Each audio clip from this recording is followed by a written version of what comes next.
Hi friends, welcome back to MP super kitchen. Friends, ಇವತ್ತು ರವೆ ವಾಂಗಿಬಾತ್ ಹೇಗೆ ಮಾಡೋದು ಅಂತ ತೋರಿಸ್ತಾ ಇದ್ದೀನಿ. ಪ್ರತಿದಿನ ಉಪ್ಪಿಟ್ಟು, ಅವಲಕ್ಕಿ, ಮಂಡಕ್ಕಿ ಒಂದೇ ಥರದ ರೀತಿ ತಿಂಡಿ ತಿಂದು ಬೇಜಾರಾಗಿರುತ್ತಲ್ಲ, ಆವಾಗ ಈ ರೀತಿ ಮಾಡ್ಕೋಬೋದು. ತುಂಬಾ ಚೆನ್ನಾಗಿರುತ್ತೆ, ಡಿಫ್ರೆಂಟಾಗಿರುತ್ತೆ, ಡಿಫ್ರೆಂಟ್ ಟೇಸ್ಟ್. ಬನ್ನಿ ನೋಡೋಣ ಇವಾಗ ಇದನ್ನು ಹೇಗೆ ಮಾಡೋದು ಅಂತ. ಇದಕ್ಕೆ ನಾನಿಲ್ಲಿ ಒಂದು ಪಾತ್ರೆಗೆ 8ರಿಂದ 10 ಸ್ಪೂನ್ ಎಣ್ಣೆ ಬಳಸೀನಿ. ಎಣ್ಣೆ ಜಾಸ್ತಿ ಬೇಕಾಗತ್ತೆ.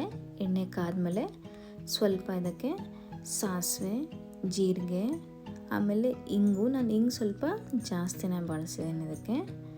ಆಮೇಲೆ ಕಡಲೆಬೇಳೆ, ಉದ್ದಿನಬೇಳೆ. ಕಡಲೆಬೇಳೆ ಕೂಡ ನಾನಿಲ್ಲಿ ಜಾಸ್ತಿ ಬಳಸೀನಿ. ಕರಿಬೇವು ಕೂಡ ಬಳಸ್ಕೊತಾ ಇದ್ದೀನಿ, ಒಂದು 5ರಿಂದ 6. ಕಡಲೆಬೇಳೆ ನಾನಿಲ್ಲಿ 1.5 ಚಮಚದಷ್ಟು ಬಳಸೀನಿ. ನಿಮಗೆ ಜಾಸ್ತಿ ಆಯಿತು ಅನ್ಸರೆ ಸ್ವಲ್ಪ ಕಡಿಮೆ ಬಳಸ್ಕೋಬೋದು. ನಾನಿಲ್ಲಿ 1 ಟೀ ಸ್ಪೂನಷ್ಟು ಉದ್ದಿನಬೇಳೆ ಹಾಕ್ಕೊಂಡಿದ್ದೀನಿ. ಇವಾಗಿದು ಚೆನ್ನಾಗಿ ಗೋಲ್ಡನ್ ಬ್ರೌನ್ ಬರೋವರೆಗೂ ಇದನ್ನು ಫ್ರೈ ಮಾಡ್ಕೊಳ್ಳೋಣ. ಇವಾಗ ನೆಕ್ಸ್ಟ್ ಇಲ್ಲಿ ನಾನಿಲ್ಲಿ ಬದನೆಕಾಯಿ, ಒಂದು 4ರಿಂದ 5 ಬದನೆಕಾಯಿ ಮೀಡಿಯಮ್ ಸೈಜಿಂದ ಇದನ್ನು ನಾನಿಲ್ಲಿ ಸಣ್ಣದಾಗಿ ಹೆಚ್ಚಿಟ್ಕೊಂಡಿದ್ದೆ, ಅದನ್ನು ಬಳಸ್ತಾ ಇದ್ದೀನಿ. ಸ್ವಲ್ಪ ಉಪ್ಪು ಹಾಕಿ ನಾನು ಕಟ್ ಮಾಡಿ ಮುಂಚೆನೇ ಇಟ್ಕೊಂಡಿದ್ದೆ, ಅದನ್ನು ಬಳಸ್ತಾ ಇದ್ದೀನಿ. ಇವಾಗ ಇದನ್ನು ಚೆನ್ನಾಗಿ ಮಿಕ್ಸ್ ಮಾಡ್ಕೋಬೇಕು. ನಾನಿಲ್ಲಿ ಆಮೇಲೆ ವಾಂಗಿಬಾತ್ ಪುಡಿ ಹಾಕೋದ್ರಿಂದ ನಾನಿಲ್ಲಿ ಹಸಿಮೆಣಸಿನ್ಕಾಯಿ ಬಳಸ್ತಾ ಇಲ್ಲ. ನಿಮಗೆ ಬೇಕು ಅಂದರೆ ಬಳಸ್ಕೋಬೋದು. ನಾನಿಲ್ಲಿ ಸ್ವಲ್ಪ ಉಪ್ಪು ಹಾಕ್ತಾಯಿದ್ದೀನಿ. ಉಪ್ಪು ಹಾಕೋದ್ರಿಂದ ಬೇಗ ಬೇಯುತ್ತೆ ಬದನೆಕಾಯಿ ಅಂಥೇಳಿ ನಾನಿಲ್ಲಿ ಉಪ್ಪು ಬಳಸ್ತಾ ಇದ್ದೀನಿ. ಒಂದು 1/4 ಸ್ಪೂನಷ್ಟು ನಾನಿಲ್ಲಿ ಬಳಸಿದ್ದೀನಿ. ಇವಾಗ ಇದನ್ನು ಒಂದು 3ರಿಂದ 5 ನಿಮಿಷ ಮುಚ್ಚಳ ಮುಚ್ಚಿ ನಾನಿಲ್ಲಿ ಬೇಯಿಸ್ತಾ ಇದ್ದೀನಿ. ಒಂದು ಸ್ವಲ್ಪ ಅರ್ಧಂಬರ್ಧ ಬೆಂದಿರುತ್ತೆ. ಇವಾಗ ನೆಕ್ಸ್ಟ್ ನಾನಿಲ್ಲಿ ಒಂದು ಕಡೆ ರವೆ ಹುರ್ಕೋತಾ ಇದ್ದೀನಿ. ರವೆ ಅಂತಂದರೆ ಇದು ಬಾಂಬೆ ರವೆ ಅಂತಾರೆ, ಚಿರೋಟಿ ರವೆ ಅಂತಾರೆ. ರವೆನಲ್ಲಿ ತುಂಬ ಸಣ್ಣ ಸೈಜ್ ಬರುತ್ತೆ, ಬೆಂಗಳೂರು ರವೆ ಅಲ್ಲ ಇದು, ಸಣ್ಣ ರವೆ, ಗಂಜಿ ರವೆ ಅಂತಾರಲ್ಲ ಅದು. ಇವಾಗ ಇದನ್ನು ಮೀಡಿಯಮ್ ಫ್ಲೇಮ್ನಲ್ಲಿ ಇಟ್ಕೊಂಡು ಚೆನ್ನಾಗಿ ಹುರ್ಕೋಬೇಕು. ಇಲ್ಲಿ 4ರಿಂದ 5 ನಿಮಿಷ ಆಗಿದೆ. ಒಂದು ಅರ್ಧಕ್ಕಿಂತ ಒಂದು ಜಾಸ್ತಿ, ಒಂದು 60% ಬೆಂದಿದೆ ಅಂತ ಹೇಳ್ಬೋದು. ಇವಾಗ ನಾನಿಲ್ಲಿ ಹುಣಸೆಹಣ್ಣು ನೆನೆಸಿಟ್ಕೊಂಡಿದ್ದೆ, ದಪ್ಪ ನಿಂಬೆಹಣ್ಣು ಗಾತ್ರದ ಹುಣಸೆಹಣ್ಣು ನೆನೆಸಿಟ್ಕೊಂಡಿದ್ದೆ. ಅದ್ರ ನೀರು ಹೆಚ್ಚು ಕಡಿಮೆ ಅಂದಾಜು ಒಂದು 1/4 ಕಪ್ನಷ್ಟು ಬರುತ್ತೆ, ಅದನ್ನು ಹಾಕ್ತಾಯಿದ್ದೀನಿ.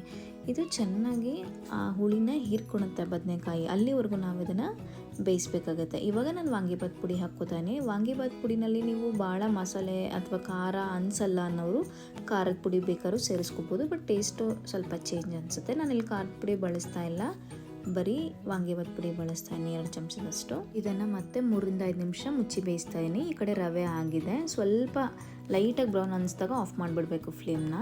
ಈ ಕಡೆಗೆ ಬದನೆಕಾಯಿ ಕೂಡ ಚೆನ್ನಾಗಿ ಬೆಂದಿದೆ. ನಾವು ಅಂದಾಜು 1/4 ಕಪ್ನಷ್ಟು ನಾವು ಹುಣಸೆ ಹುಳಿ ಹಾಕಿದ್ದು ಇವಾಗೆಲ್ಲ ಹೀರ್ಕೊಂಡು ಚೆನ್ನಾಗಿ ಬೆಂದಿದೆ.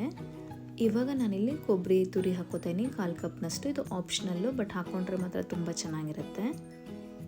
ಇವಾಗ ಇದಕ್ಕೆ ನಾನಿಲ್ಲಿ 2 ಕಪ್ನಷ್ಟು ಬಿಸಿ ನೀರು ಹಾಕೋತಾಯಿನಿ. ಬಿಸಿ ನೀರೇ ಹಾಕಬೇಕು ಅಂತೇನಿಲ್ಲ, ನಾವು ತಣ್ಣನ ನೀರು ಹಾಕ್ಕೋಬೋದು.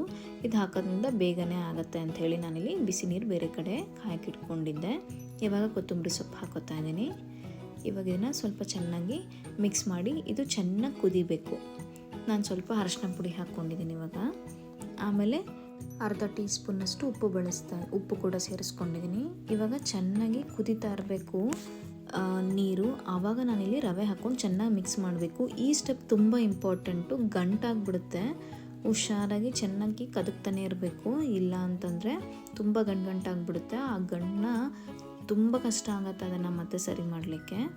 ಈ ರೀತಿ ಕದಕ್ತಾನೆ ಇರಬೇಕು. ನಾನಿಲ್ಲಿ ಎಲ್ಲೂ ವೀಡಿಯೋನ ನಾನಿಲ್ಲಿ ಕಟ್ ಮಾಡಿಲ್ಲ, ಎಡಿಟ್ ಮಾಡಿಲ್ಲ, ಹಾಗೆ ಪೂರಾ ಹಾಕಿದ್ದೀನಿ ನಿಮಗೆ ಗೊತ್ತಾಗಲಿ ಅಂಥೇಳಿ. ಈ ರೀತಿ ಒಂದೂ ಗಂಟಿಲ್ದಲ್ಲೇ ಚೆನ್ನಾಗಿ ಮಿಕ್ಸ್ ಮಾಡ್ತಾ ಇರಬೇಕು. ಈ ರೀತಿ ಕನ್ಸಿಸ್ಟೆನ್ಸಿಗೆ ಬಂದಾದಮೇಲೆ ಒಂದು 5 ನಿಮಿಷ, 3ರಿಂದ 5 ನಿಮಿಷ ನಾವಿಲ್ಲಿ ಇದನ್ನು ಮುಚ್ಚಿಡಬೇಕಾಗತ್ತೆ. ಉರಿ ಲೋ ಫ್ಲೇಮ್ನಲ್ಲಿ ಇರಬೇಕಾಗತ್ತೆ. ಇವಾಗ ನೋಡಿ, ಈ ರೀತಿ ಕನ್ಸಿಸ್ಟೆನ್ಸಿ ಬಂದಮೇಲೆ ಇದು ಆಗಿದೆ ಅಂತ ಅರ್ಥ. ಬಿಟ್ಟು ಬರುತ್ತೆ ಪಾತ್ರೆ. ಇನ್ನು ಸ್ವಲ್ಪ ಹಾರ್ಡ್ ಬೇಕು ಅಂದರೆ ಇನ್ನೊಂದು 2ರಿಂದ 3 ನಿಮಿಷ ಇಟ್ಟರೆ ಸ್ವಲ್ಪ ಹಾರ್ಡಾಗಿ ಉಪ್ಪಿಟ್ಟೋದಕ್ಕೆ ಬರುತ್ತೆ. ನೋಡಿರಲ್ಲ ಫ್ರೆಂಡ್ಸ್, ರವೆ ವಾಂಗಿಬಾತ್ ಹೇಗೆ ಮಾಡೋದು ಅಂತ. ಮತ್ತೊಂದು ಈಸಿ ರೆಸಿಪಿಯೊಂದಿಗೆ ಮತ್ತೆ ಬೇಗ ಮೀಟ್ ಆಗ್ತೀನಿ. ಅಲ್ಲಿವರೆಗೂ ಥ್ಯಾಂಕ್ ಯು.